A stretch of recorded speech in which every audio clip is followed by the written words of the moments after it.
नमस्कार, मैं हूं आपके साथ हिमानी नैथानी। साईं की पूजा का विवाद बड़ा होता जा रहा है। साईं भक्त और शंकराचार्य और उनके समर्थक अपनी अपनी रणनीति के मुताबिक दूसरे की घेराबंदी कर रहे हैं। लखनऊ में साईं भक्तों ने स्वरूपानंद के खिलाफ एफआईआर दर्ज कराने पर नाकाम रहने पर हाईकोर्ट की शरण ली है। जयपुर में कोर्ट के आदेश के बाद पुलिस ने शंकराचार्य स्वरूपानंद के खिलाफ जांच शुरू कर दी।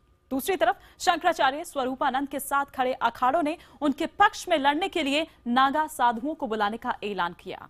अखाड़ा परिषद की जल्द होने जा रही बैठक में नागाओं को बुलाने का फैसला हो सकता है, क्योंकि अखाड़ों का यह कहना है कि यह मामूली विवाद नहीं बल्कि धर्म युद्ध है।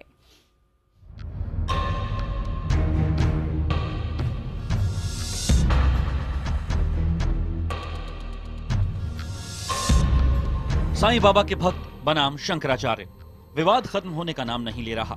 शुरुआत सवा हफ्ते पहले आए द्वारका पीठ के शंकराचार्य के उस बयान से हुई जिसमें उन्होंने कहा था, साईं बाबा की पूजा हिंदू धर्म को बांटने की साजिश है। साईं बाबा भगवान नहीं थे, उनकी पूजा नहीं होनी चाहिए। स्वरूपानंद के इस बयान ने साईं भक्तों को नाराज कर दिया, लेकिन शंकराचार्य टस से मस नहीं हुए हैं।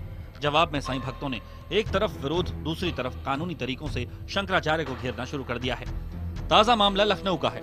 स्वरूपानंद के खिलाफ पुलिस के एफआईआर करने से इनकार के बाद साईं मंदिर ने 156(3) के तहत इलाहाबाद हाईकोर्ट में शरण ली है।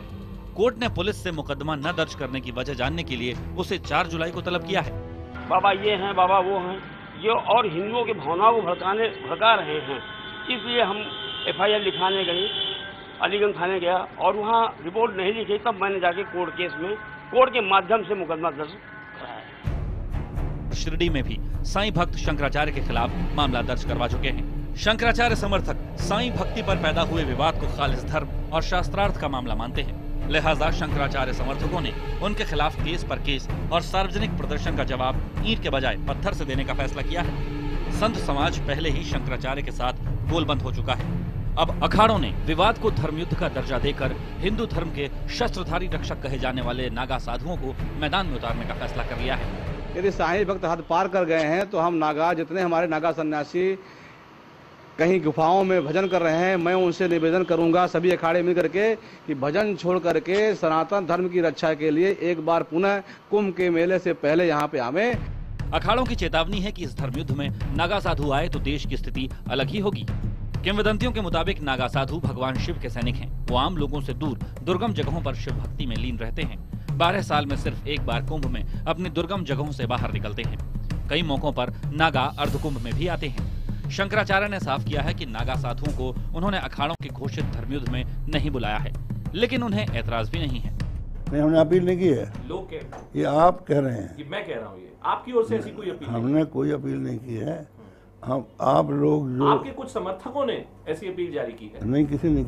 नागा साधुओं को आस्था की जंग में कब उतारा जाएगा, इसका फैसला जल्द होने वाली अखाड़ा परिषद की बैठक में होगा। लेकिन अब यह साफ है कि साईं भक्ति का विवाद धार्मिक बहस के दायरे से निकलकर कानून व्यवस्था के लिए चुनौती बनने की तरफ बढ़ने लगा है। द्वारिका पीठ के शंकराचार्य स्वरूपानंद ने अपने एक बयान में यह भी कहा है कि उन्हें साईं भक्तों की पूजा पर कोई एतराज नहीं, लेकिन ऐसा करने वालों को हिंदू धर्म के देवी देवताओं की पूजा नहीं करनी चाहिए। वहीं दूसरी तरफ साईं भक्तों की यह दलील है कि साईं ने कभी भी खुद को भगवान नहीं कहा था। जहां तक उनकी पूजा की बात है तो ये निजी आस्था का मामला है। दीवाना तेरा आया, बाबा तेरी शिरडी में। दीवाना तेरा आया, बाबा तेरी शिरडी में। दीवाना शिरडी में साईं के दरबार में क्या आम क्या खास, हर कोई शीश नवाते देखा जा सकता है। लेकिन हिंदू धर्म के बड़े धर्मगुरु शंकराचार्य स्वामी स्वरूपानंद सरस्वती साईं भक्ति की इस परंपरा को सही नहीं मानते। शंकराचार्य स्वरूपानंद सरस्वती ने ये बयान देकर विवाद खड़ा कर दिया है कि साईं बाबा की पूजा करना गलत है। स्वरूपानंद सरस्वती ने कहा कि साईं भक्तों को हिंदू धर्म के प्रतीक ओम का इस्तेमाल नहीं करना चाहिए। ये जो साईं बाबा के भक्त हैं, जो उनके मंदिर बना रहे हैं, वो अपने विश्वास के अनुसार उनको आज़ादी मिलनी चाहिए कि वो अपने धर्म का पालन करें। हमने कहा हम मानते हैं, उनको हम आज़ादी देने के लिए तैयार हैं। वो हमारे मंदिर में न जाएं, गंगा स्नान न करे, राम का नाम न ले, केवल साईं बाबा की भक्ति करे तो हमें कोई दिक्कत नहीं। शंकराचार्य ने कहा कि साईं कोई भगवान नहीं है जो उनकी पूजा की जाए। शंकराचार्य ने देश में जगह जगह साईं के मंदिर बनाए जाने को भी गलत करार दिया था। लोगों में धर्म का ठीक ठीक ज्ञान नहीं है और वे लोग ये समझते हैं कि जो हमारी भौतिक समस्याएं हैं उनकी पूर्ति हमारी किसी भी व्यक्ति से अगर होती है तो वो उसी को मान बैठते हैं, जबकि धर्म एक ऐसी चीज़ है जो परलोक का विश्वास करने वाले इसका पालन करते हैं। और उस दृष्टि से यदि देखा जाए तो किसी चमत्कारी व्यक्ति के पीछे दौड़ना हम लोग अंधविश्वास मानते हैं। साईं भक्तों ने शंकराचार्य के बयान पर तीखी प्रतिक्रिया दी है। भक्तों का कहना है कि उन्हें कोई माने या न माने, वो साईं को भगवान मानते हैं और उनकी पूजा करना नहीं रोकेंगे। भगवान है, ऐसा कुछ नहीं है कि वो हिंदू धर्म को और मुसलमान धर्म को बांटना चाहते हैं। मेरे को साईं बाबा से श्रद्धा है पिछले 5 सालों से, और मैंने जो मांगा है वो मेरे को हमेशा मिला है। इसलिए साईं मेरे लिए भगवान है, भगवान से बढ़ के। शंकराचार्य जी ने जो बताया उसके लिए हमको कोई विरोध नहीं है, लेकिन हमारी साईं बाबा के लिए श्रद्धा है, भक्ति है। हम किसी के कहने पर नहीं आते, हमारी खुद की इच्छा और भक्ति है, उनके प्रति श्रद्धा है, इसलिए हम यहाँ पे आते हैं। शिरडी के साईं मंदिर ट्रस्ट के पूर्व ट्रस्टी अशोक खांडेकर ने भी शंकराचार्य के बयान का विरोध किया। उनका कहना है कि साईं ने अपने जीवन में कभी कहा ही नहीं कि वो भगवान है। जहाँ तक साईं की पूजा की बात है तो साईं की भक्ति हिंदू धर्म की उस परंपरा का प्रतीक है जो संतों की पूजा करने की शिक्षा देती है। शिरडी साईं बाबा जी के जीवन चरित्र साईं सच्चरित्र में शिरडी साईं बाबा ने कभी स्वयं अपने भक्तों को ये नहीं कहा है कि मैं भगवान हूँ। और साईं बाबा ने एक ही शब्द संदेश दिया है सबके लिए कि सबका मालिक एक है। जब बाबा ने स्वयं अपने को भगवान नहीं कहा है भक्तों के सामने, तो हम कौन होते हैं कि शिरडी साईं बाबा भगवान नहीं है और हमें उसकी पूजा करनी चाहिए या न करनी चाहिए। दूसरी बात है, गीता जी में श्री भगवान श्री कृष्ण ने कहा है कि संत मेरे ही स्वरूप में है। जब हम शिरडी साईं बाबा को अगर संत के नज़र में भी देखते हैं या नज़र की भावना से देखते हैं तो संत का पूजन करना ये गीता में भगवान श्री कृष्ण ने कहा है हर भक्तों के लिए। लेकिन शंकराचार्य अपने बयान पर अड़े हैं। Bureau report IBN 7।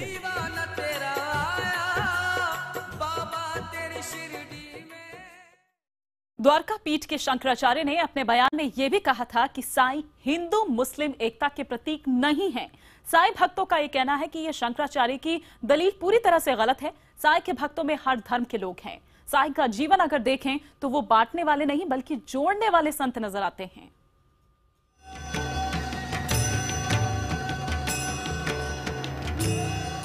शिरडी के साईं बाबा। साईं बाबा के भक्त उन्हें भगवान की तरह पूजते हैं।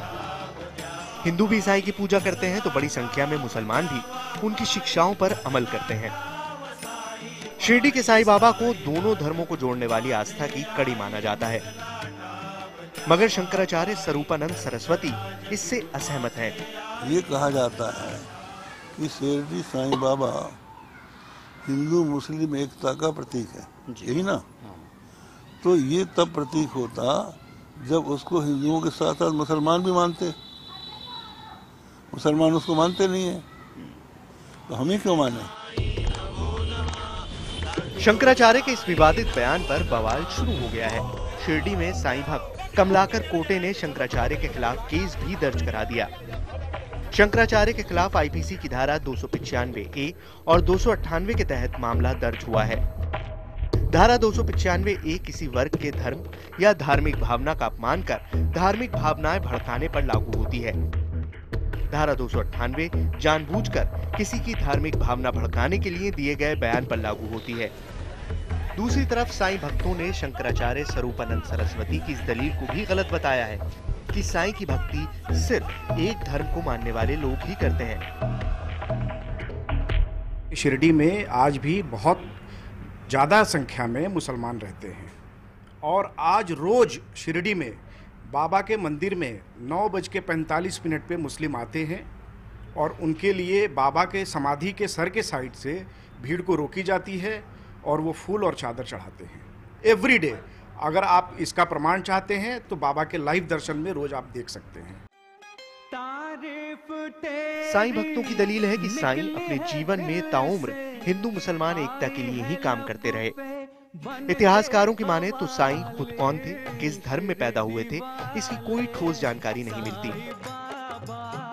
साईं पर लिखे गए कुछ पुराने ग्रंथों के आधार पर माना जाता है कि शिरडी के साईं बाबा का जन्म 1838 से 1842 के बीच हुआ था।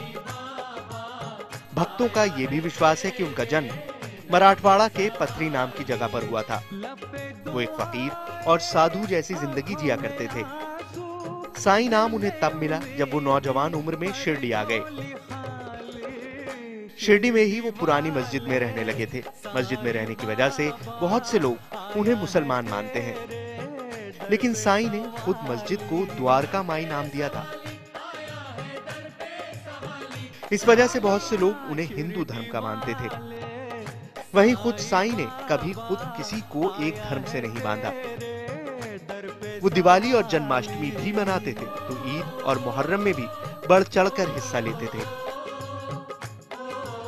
यही वजह है कि साईं के भक्त शंकराचार्य स्वरूपानंद सरस्वती के बयान का जोर शोर से विरोध कर रहे हैं। स्वरूपानंद ने जो बयान दिया है, इसके पहले भी उन्होंने ऐसे बयान पब्लिसिटी के लिए दिया है। मैं 13 साल श्री साई बाबा सौखकांड ट्रस्ट बोर्ड का ट्रस्टी के रूप में काम किया है और यहाँ पे मैंने 13 साल में साई बाबा की पूजा अर्चा तथा यहाँ होने वाले कार्यक्रम भी मैंने देखे। यहाँ पे हिंदू, मुस्लिम, सिख, ईसाई सर्व धर्मों के भक्त यहाँ पे प्रति साल बाबा के दर्शन ले आते हैं। बाबा बोलो, साईं बाबा बोलो। साईं के भक्तों में कितने भक्त किस मजहब के हैं ये कोई नहीं जानता, लेकिन कई दशक से एक अहम फहम सोच यही है कि साईं ऐसे संत हैं जिन्हें हर धर्म के लोग मानते हैं। दिल्ली से एहतेशाम के साथ ब्यूरो रिपोर्ट IBN 7। साईं की भक्ति और पूजा पर शंकराचार्य ने बयान क्यों दिया, यह उन्होंने अपने बयान में ही साफ किया था। शंकराचार्य का आरोप है कि साईं मंदिर के जरिए करोड़ों की कमाई की जा रही है। इस कमाई का इस्तेमाल साईं का प्रभाव बढ़ाने के लिए किया जा रहा है। लेकिन सवाल यह भी है कि साईं की लोकप्रियता दिनों दिन क्यों बढ़ती जा रही है। क्या लोगों की श्रद्धा और आस्था के बिना ही सैकड़ों करोड़ों में पहुंच चुकी है साईं मंदिर की कमाई।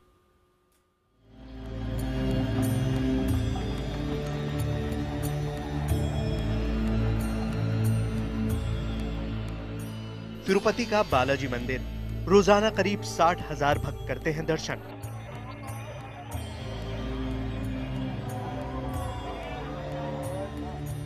जम्मू का वैष्णो देवी मंदिर सालाना करीब 80 लाख भक्त करते हैं दर्शन।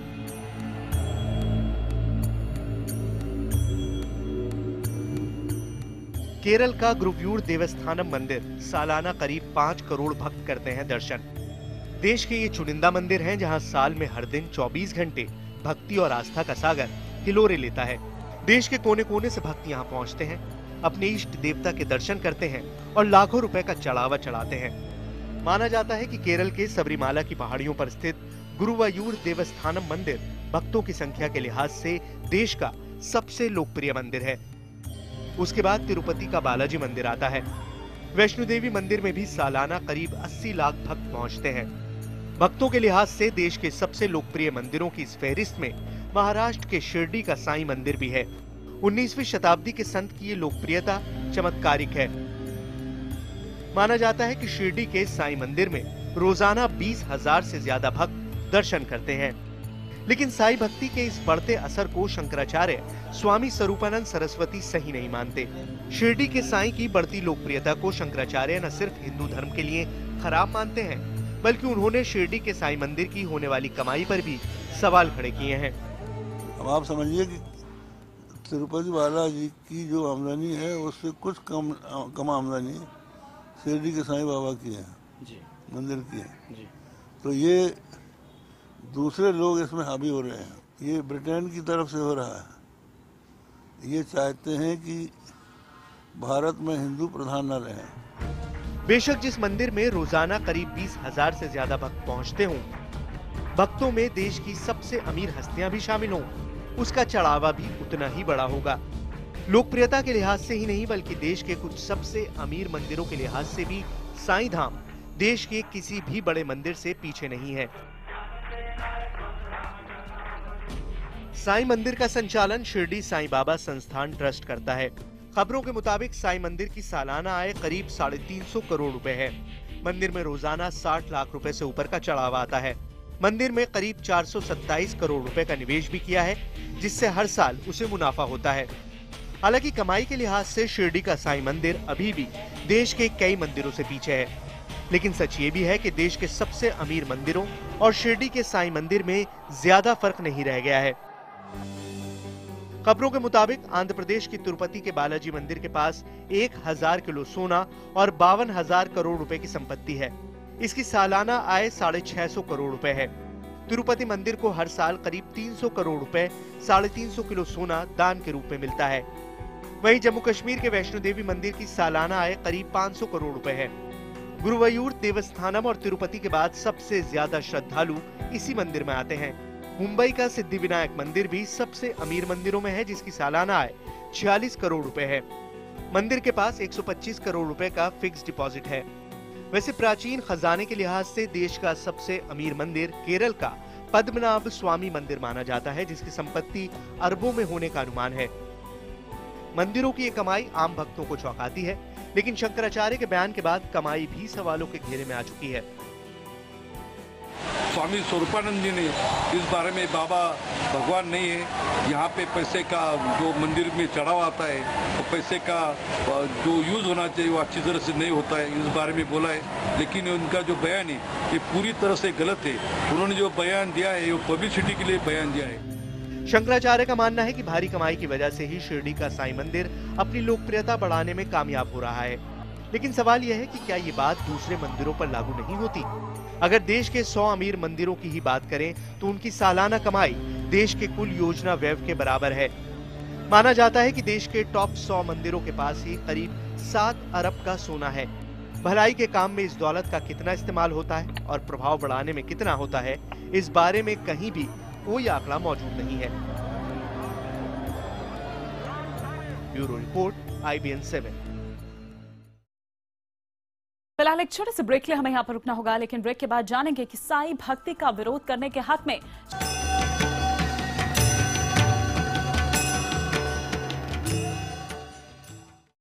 आप देख रहे हैं स्पेशल रिपोर्ट, जिसमें हम बात कर रहे हैं धर्म युद्ध की। जी हां, शंकराचार्य स्वरूपानंद सरस्वती का मानना है कि पूजा उसी की हो सकती है जिसका जिक्र सनातन धर्म की अवतार परंपरा में हो, लेकिन शंकराचार्य के विरोधियों का यह मानना है कि पूजा अर्चना को 24 अवतारों के सिद्धांत से नहीं बांधा जा सकता। पूजा और भक्ति आस्था का सवाल है, जिसे लोगों और समाज की सोच पर छोड़ दिया जाना चाहिए।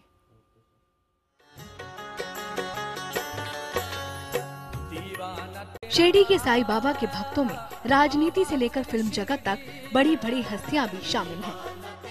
खास और आम हर तरह के भक्त उन्हें भगवान मानकर उनकी पूजा करते हैं, मंदिर बनाकर उनकी आरती करते हैं। द्वारका पीठ के शंकराचार्य स्वामी स्वरूपानंद सरस्वती को इसी पर ऐतराज है।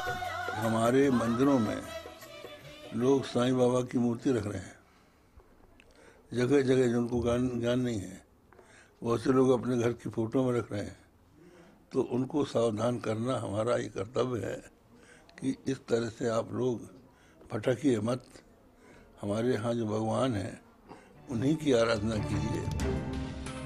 खबरों के मुताबिक शंकराचार्य ने अपने बयान में ये भी साफ किया है कि हिंदू धर्म में किसकी पूजा की जाती है और किसकी नहीं। इस दलील के आधार पर ही उन्होंने साईं की पूजा का विरोध किया है। शंकराचार्य की दलील है कि पूजा अवतार या गुरु की जाती है। सनातन धर्म में भगवान विष्णु के 24 अवतार माने जाते हैं। कलयुग में बुद्ध और कल्कि के अलावा किसी अवतार की चर्चा नहीं है, इसीलिए साईं अवतार नहीं हो सकते। महात्मा बुद्ध मिथकीय अवतार नहीं है, वो एक ऐतिहासिक शख्सियत भी है। वहीं माना जाता है कि कलयुग में कल्कि अवतार होना अभी बाकी है। लेकिन सच ये भी है कि साईं के बहुत से भक्त भी उन्हें अवतार नहीं मानते हैं। वो साईं की पूजा की वजह उनमें अपनी आस्था को बताते हैं। बेशक भारतीय परंपरा भक्ति और पूजा के लिए अवतार के सिद्धांत से बंधी नहीं रही है। महात्मा बुद्ध को कलयुग में ईश्वर का अवतार मानने वालों की कमी नहीं है, लेकिन खुद बौद्ध धर्म अवतार की अवधारणा में यकीन नहीं करता। दूसरी तरफ अवतार न होने के बावजूद देश के अलग अलग हिस्सों में साधु संतों और फकीरों की पूजा होती है। इस मामले में संत कबीर की मिसाल भी है। एक ईश्वरवाद को मानने वाले संत कबीर दास ईश्वर को निर्गुण और निराकार मानते थे। कबीर की मृत्यु के बाद उनके शिष्य खुद को कबीर पंथी कहने लगे। कबीर पंथ कंठी पहनते हैं और कबीर के बीजक रामायणी ग्रंथों की पूजा करते हैं और अपने गुरु को सबसे ऊपर मानते हैं। कबीर पंथ में भी साईं की भक्ति की तरह हिंदू और मुसलमान दोनों धर्मों के अनुयायी हैं। Bureau report, IPN7।